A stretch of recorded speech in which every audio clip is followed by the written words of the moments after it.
everyone. Judicial Watch President Tom Fitton here with our weekly update on social media. Thank you as always for joining us this week. I'm giving you this report from an undisclosed location, doing Judicial Watch's work in the Lord's business, as I like to think. I'm glad to be here with you again this week. A lot of new lawsuits coming out from Judicial Watch, so many that I have trouble keeping up with our own lawsuits. So I'll talk about that. The misuse of the Marines by President Biden for political purposes, a Hunter Biden gun scandal update with some really interesting materials from the Secret Service, plus new documents about, looks like an effort to keep quiet certain concerns about the COVID vaccine, a transnational effort by the new records, or at least by the account of the new records that we've been able to obtain through a lawsuit. First up, of course, is the breaking news that evidently, and I'm kind of reading headlines almost as we speak, that there was another shoot down of a vehicle, I think in Alaskan waters. It looks like it was probably another Chinese spy vehicle, or at least that's the rampant speculation. But it highlights the escalation of the threat from China, the brazen escalation, that was ignored by President Biden at his State of the Union, which had a vague pushback on China, but nothing terribly explicit. So, this soft on China, the soft on the Chinese communist approach is certainly endemic, typically from the left side of the political spectrum. But to be clear, many Main Street Republicans are a bit nervous about highlighting the strategic threat of China because of the corporate investment that there is in China, and the fact that we now rely on China for so much of our consumer goods and other goods that are quite important to our industrial base and sometimes even our defense industry. And on top of that, as I've highlighted before, we have the issue of a compromised president who, through his, I think the evidence is his, but certainly his son's business dealings with China while he was vice president and after he was vice president, while he was in private sector, have compromised him. The Judicial Watch has highlighted how Hunter went to China at least 5 times on Air Force Two with Joe Biden. And so I can't imagine this isn't part of the calculation when China is figuring out what to do vis-a-vis the United States. We think, I'm just gaming out what the Chinese communists might be thinking, well, Joe's on the take, so we've got him over a barrel, so let's push, because he knows what we know about him. And so I think that's placed our national security at risk. Judicial Watch has launched a series of FOIAs on the Chinese balloon scandal. And of course, you have the subsequent dishonesty by the Biden administration and the media by falsely suggesting initially that this, quote, happened under Trump, when in fact there's little to no information that at least the civilians who are running the defense of our country under Trump were made aware of this. So I don't even believe anything this administration is saying with respect to Trump, but FOIAs will help, I think, elucidate or disclose what the truth is about this. But in the meantime, we face this increasing threat from China, and which we invited an escalation from in refusing to shoot down the balloon that traversed our country for the better part of a week. By all accounts, now a 200-foot tall balloon. So think of a balloon that's 20 stories tall with a payload the size of a small jet airliner. Inexcusable that we hadn't taken action. And I'm highlighting this issue because I think there is a connection between Biden's corruption and the China's provocations. And I think the same goes for the invasion of Ukraine. And I'm going to say it again and again and again, because I guarantee you aren't hearing this from the mainstream media or other folks who follow these stories closely. So once again, Judicial Watch taking the lead in investigating the issue of malign Chinese activities here in the United States, and specifically with respect to Joe Biden and his administration. Also, there's more breaking news about the fact, I guess, the Justice Department found more classified documents in the home of Vice President Pence. And of course, I'm sure the Biden administration is quite happy at that because it provides additional distraction from the fact that he had classified records not only from his time as vice president, but from his time as senator, which is most legally significant. As I've highlighted for you before, my understanding of the law, and because informed by a case Judicial Watch lost, that typically documents that are classified or had been classified but are in the custody of a president, or frankly under the law, a vice president, after they leave office, should be treated as personal records. So when you hear the media saying they found classified materials, that's a legal conclusion that I think needs to be tested. And of course, there's continued harassment of Mike Pence as well from the Biden Justice Department, where they reportedly has issued a subpoena to him as it relates to January 6th. And this is, in my view, another instance of or further confirmation that the Justice Department has been thoroughly politicized. And essentially, you have one party misusing the grand jury process and the Justice Department's powers and authorities to target their political opposition. One party investigating another over one party disputing the election of the winning candidate. Just an incredible third world authoritarian approach to the rule of law. And I tell you, we've got to deal with this directly in the sense that if the House Republicans do anything, it must be to hold the Justice Department accountable for their decision to use their awesome powers, meaning really significant powers, to target their political opposition, including the former Vice President of the United States, Mike Pence, who, by all accounts, is considering running for president. So there are now two candidates. Presumptively, one is a candidate, President Trump, and now Mike Pence has been targeted, and he's likely to run, by the Justice Department over their involvement in the debate about Biden's election. Just core First Amendment speech. And so we've been exposing some of that, and obviously we were prepared to pursue further the Justice Department's decision-making in terms of harassing President Trump and Vice President Pence over documents while protecting Joe.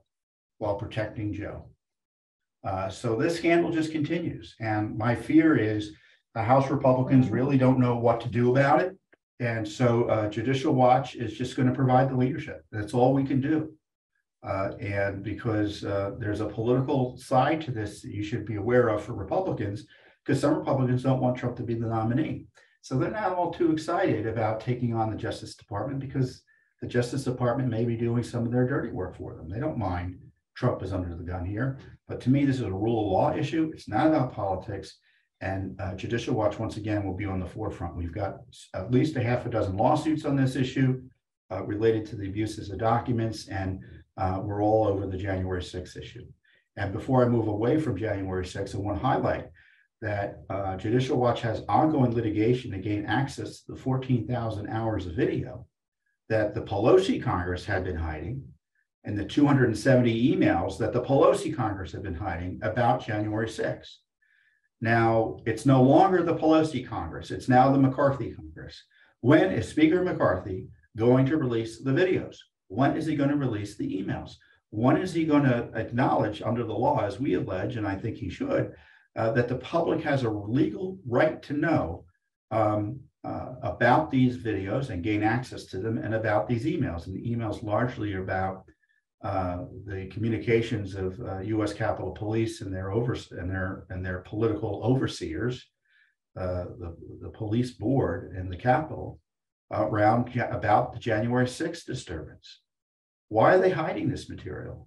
I can guarantee you, if it was helpful to their cause, that January 6th rump committee would have been out there releasing it. So it's now well over a month since Speaker McCarthy has been Speaker, and he needs to deal with this immediately, in my view. I mean, people are being punished still for questioning, as I highlighted, Biden's election. And They used the January 6th disturbance as a pretext to do all sorts of abusive investigations. So the full truth about that needs to be exposed as soon as possible so the American people can have a fuller context as to who did what and how things happened on January 6th. If indeed it's as important as the left media tells us it is, we certainly shouldn't be the only one asking for all the videos to be released, don't you think? So next up is, speaking of the Bidens, again, Judicial Watch is doing the heavy lifting that Congress too often has failed to do and maybe will finally start doing. There was a scandal I've highlighted for you recently about Hunter Biden's gun. Supposedly his then girlfriend, the widow of his brother, took a gun, was mad at Hunter about something, and took Hunter's gun and threw it in a trash container or a dumpster near a school, and I think it was recovered. And the reporting out of Politico and the Blaze is that federal law enforcement went to the store where Hunter purchased the gun and vacuumed up the records. Now, they had no real business doing that other than to provide political cover for Hunter. So Judicial Watch sued for such records, and we got the runaround. They first said they didn't have records, and then they said, oh, well, maybe we do have records and we can release them to you. Well, we finally got the records. But they're very interesting because they show the Secret Service working to carefully deny that they were involved while officials were debating in the background, well, maybe we were involved. Did anyone ask us to do a favor here? So you've got this understanding that maybe something informal was done while the Secret Service is denying to the media that they, quote, have no records about it.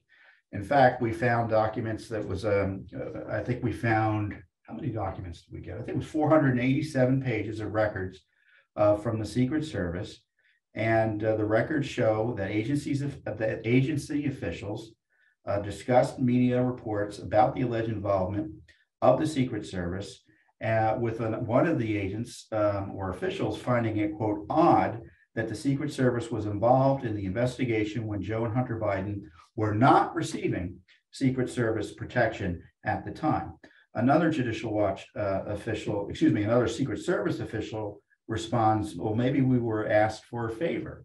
Well, isn't that curious? The records show the agency also alerted the Biden White House and crafted, as I said, a careful public statement insisting that it, quote, had no involvement in this alleged incident and refusing to provide any additional certification or clarification to media inquiries. On October 29, 2020, a person whose name is redacted emails a Secret Service official in the Protective Intelligence and Assessment Division of the Secret Service with a link to a Blaze article published earlier that day, reporting that Hallie Biden had taken a handgun owned by Hunter in October 2018 and threw it into a supermarket trash bin. The official then forwards the article to another official in the PID, this Secret Service agency. The official whose name is redacted later comments in this chain, oh dear. After being forwarded the same Blaze article, another official tells his colleagues, as I described earlier, it's kind of odd that we were involved in the missing gun investigation when neither Hunter or Joe were even receiving Secret Service protection at the time. Another official replies, maybe we were asked for a favor. So here their instinct isn't, oh, this is obviously false. We would never do something like this. It's like, well, how did we do something like this? Maybe it was an informal process. And so the rest of the documents show, or the other parts of the document disclosure show that the Secret Service crafted a statement, as I said, that was very cribbed in my view.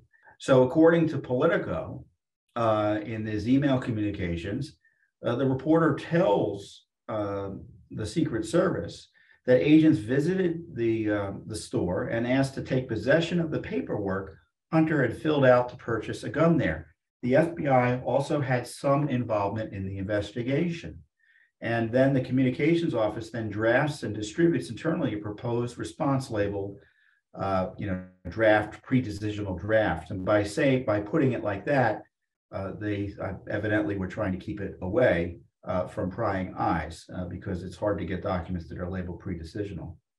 The resident agent in charge of the Wilmington resident office reported that all agents in his office denied any involvement.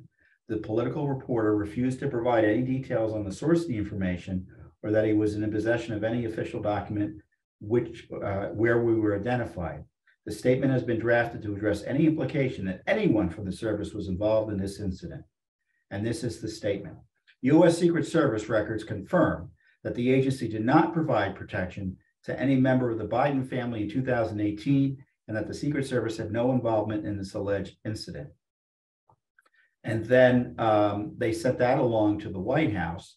And then after receiving the statement, the reporter writes, hey, just to clarify, did the Secret Service agents ever visit that gun store and request records related to Hunter Biden?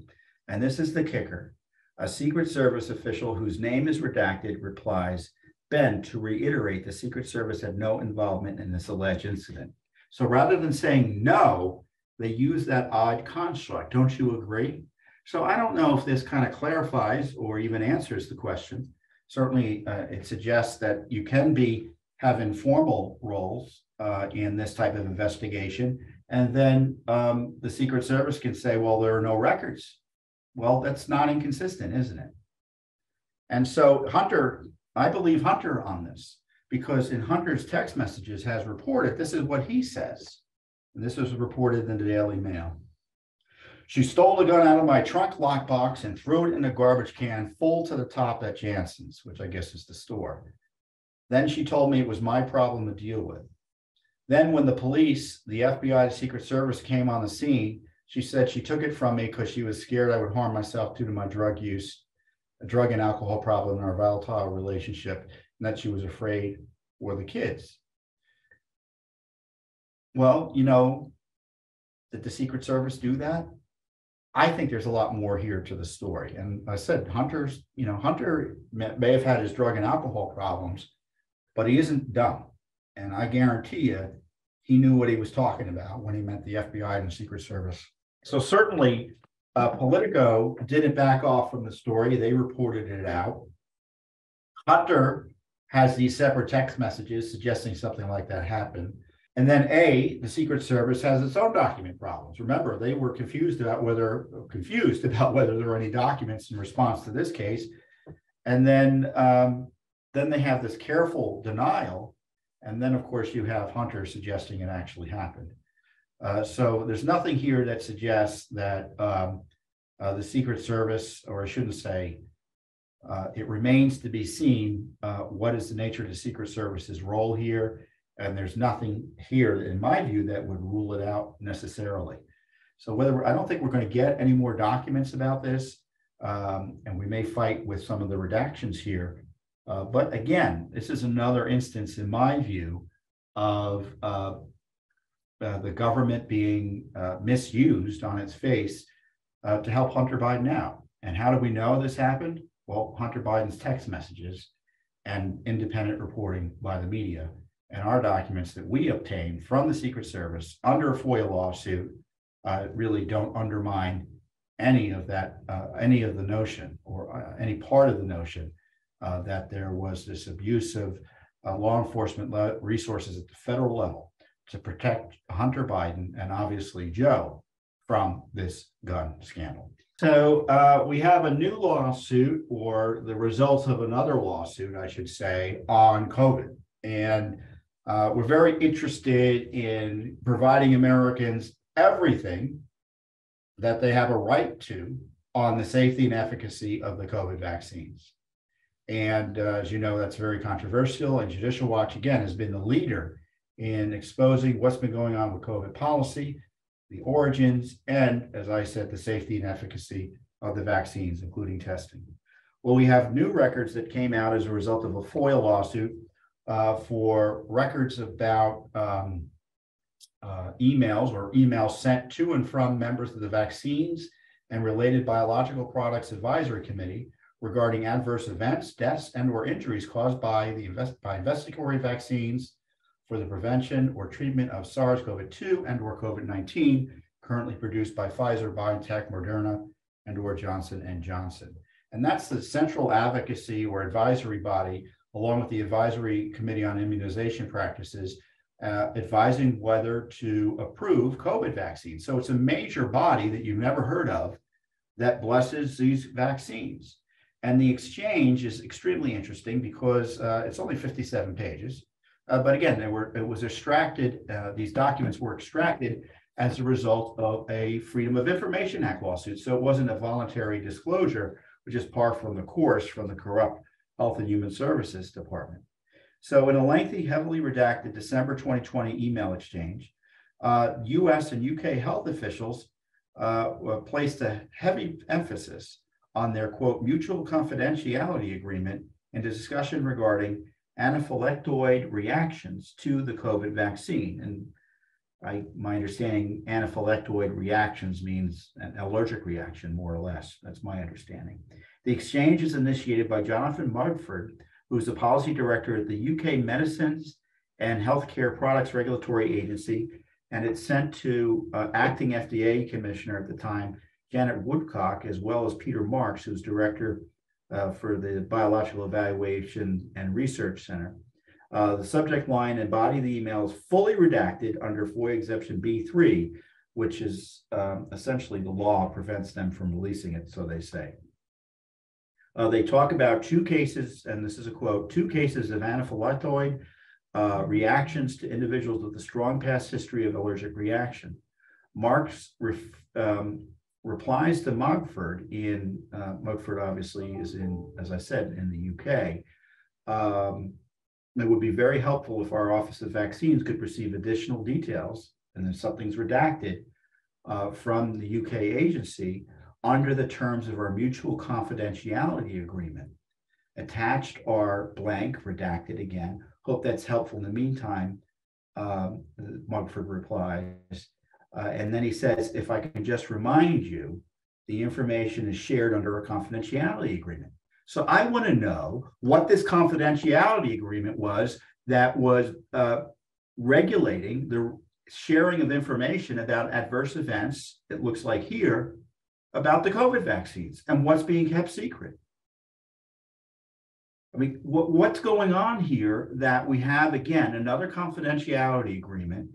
It looks like terms agreed to with a foreign power to keep information from the American people about the safety and efficacy of the vaccines. We just covered this. So in addition to these, what I think are disturbing documents, there's talk about COVID and pregnancies and other documents that raise additional questions. On May 14th, 2021, the CDC's Dr. Amanda Cohen emailed Office of Vaccines Research and Review Director Marion Gruber and the Center for Biologics Evaluation and Research Director Peter Marks again with the subject line, co-administration of COVID-19 vaccines with other vaccines during pregnancy. Gruber writes, I'm fine with this language. Mark then responds to Cohen and her CDC colleague, Sarah Meribay, by saying, I can live with this too. Please let me know if you want to connect about the adverse event issue later today. Seems like work is still ongoing, but let me know. Thanks. Cohen replies, we have a meeting with Rochelle, presumably Rochelle Walensky at the CDC at 3:30. And if we should say anything or wait until we have more definitive information. Again, about if we should say anything or wait until we have more definitive information. I will let you know where we land. I'm not sure there is a right answer. So where did they land? Did we get all the information they had about these potential adverse events, it looks like, related to pregnancy and the COVID vaccines? And it looks to me like they were willing, which is scandalous, to hide information that I think should have been released as soon as practical. And again, it took a lawsuit for the Biden administration, a federal lawsuit for the Biden administration to hand over, albeit heavily redacted, information regarding the safety of the COVID vaccines that the public has every right to know about. The disturbing batch of new documents uncovered a secret confidentiality agreement tied to COVID vaccine safety issues and emails that raised new questions about the vaccines and pregnancy. So we have many, many lawsuits and many disclosures. I can't go through them all here, but this is just adding to the pile of disclosures that raise serious questions about the way these vaccines were handled, tested, and vetted by our public health agencies here in the United States. And on top of that, we have agreements with foreign powers, in this case, the United Kingdom, potentially to keep some of this information away from the American people. And you may recall that Judicial Watch previously uncovered that when we were initially investigating the emergence of COVID in China, we had a confidentiality agreement, the terms of which were dictated, I think, by the Chinese, according to the document, the Chinese communists, that were guiding our analysis there. So it's not just the UK that we had a confidentiality agreement with. We had a confidentiality agreement about COVID with the Chinese. So did you know the Chinese communists were controlling information that American government officials were able to share with the American people? Well, I bet you didn't, but you now know, if you hadn't followed this before, from Judicial Watch. Not from Congress, not from the media, not from a voluntary disclosure from the government, but because of a FOIA lawsuit that we had to file because the government refused to follow the law and provide the information. So more is coming on this. We are getting document after document on COVID and vaccines and such. And you can be sure I'll be back with you in future updates with more details on what we're finding and what else we're going to be filing in terms of lawsuits to get the full truth. So one of the most disturbing speeches that I recall in my lifetime, and I don't think there's anything comparable, at least in the modern American political context, was the speech by President Biden up in Philadelphia, the infamous Red speech in September of last year, where he essentially attacked his political opponents as fascists, and the implication of which they should be deprived of all the rights and protections that the Constitution affords one. Just a terribly authoritarian speech. And of course, you had this imagery, as I call it, the Red speech, where he was speaking before a red background that I think was purposeful to add to the air of intimidation. Now, included behind him at that political speech, which is obviously a campaign speech, were Marines. And many noted at the time, what were Marines being used, why were they being used as props for this hate speech by Biden? And Judicial Watch followed up because, unlike the media and Congress and such, we just don't forget about abuses. We try to figure out what went on. And so we asked for records about communications related to the use of the Marines. We filed the lawsuit after the Defense Department failed to comply with an October 31st, 2022 request for all communications within the Office of the Secretary of Defense, the Secretary of Navy, Chairman of the Joint Chiefs, and Commander of the Marine Corps, and those shared with the White House Military Office of the Office of the President regarding the Marines standing behind the President during his September 1st, 2022 speech in Philadelphia. So we asked for these documents when? Back in October 31st, the end of October, and it's now February, and we still don't have the information. Now, how many darn emails could there be? So they know where it is. They know it's easily gettable, but they've refused to turn it over. And I think this is evidence of a cover-up. They're breaking federal FOIA law to hide information about Biden's Red speech and his evident abuse of our military forces, the service members and the Marines, to stand as backdrops and as props for his political hate speech. Biden's infamous, and as I noted, Biden's infamous Red speech painted a target on Trump and tens of millions of Americans for political suppression and worse. And on top of that, you have, as I said, the Pentagon violating federal law by hiding records about Biden's misuse of our military in his attempt to intimidate Americans. So this was an awful speech in terms of the appearance of the president seemingly threatening Americans in this awful lighting that you'd have to go back to totalitarian dictators to see similar setups and props. I just can't believe he did it. But you know, people make speeches one objects to, that's fine. But when our military is used in this way we want some accountability. And some of that accountability is getting records about what went on and who approved it and what was the thinking. And they don't want to tell us. But now they're going to have to explain to a federal court while they're hiding these documents, what they're doing to search them, and then disclose them, hopefully, to Judicial Watch. Well, thanks for joining us. I hope I gave you even more reason to support Judicial Watch's great work.